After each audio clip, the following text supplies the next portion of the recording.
Yo, what up everybody, it's your boy Frenchiie. Welcome back to my channel. Today I'll be teaching you guys how to soft reset your iPhone 12 Pro Max. So the first thing you guys are going to want to do is push the volume button up, down, continue to hold the lock button.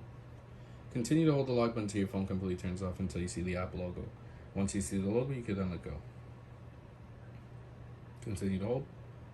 Make sure you guys follow the channel as well. We have a goal of reaching 100,000 subscribers. So let's hit it. You can let go.